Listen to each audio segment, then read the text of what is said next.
মদন মিত্রকে লিখিত ক্ষমা চাইতে হলো। মদন মিত্র আছেন মদন মিত্রতেই, এমনিতে সম্প্রতি তিনি ততটা প্রকাশ্যে আসেন না, তবে যখন আসেন তখন একেবারে শিরোনামে চলে আসেন।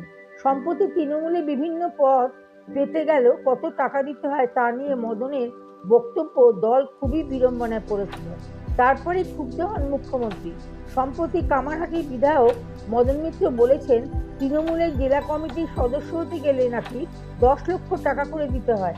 2026-এর বিধানসভা নির্বাচনের আগে বিধায়কদের এমন মন্তব্য যে খুব একটা ভালো বার্তা দিচ্ছে না তা বিধায়কদের কথায় স্পষ্ট। শুধু তাই নয়, দলের কাছেও এই ধরনের মন্তব্য যথেষ্ট অস্বস্তিকর। এবার ময়দানে নেমেছেন মুখ্যমন্ত্রী।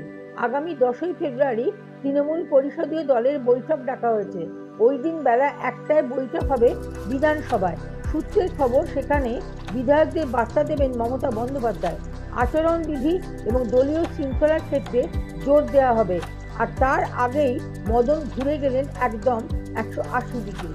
তৃণমূল সুপ্রিমো মমতা বন্দ্যোপাধ্যায়ের কাছে ক্ষমা চেয়ে দলের রাজ্য সভাপতি সুব্রত বক্সিকে একটু চিঠিও দিয়ে দিতেন তিনি।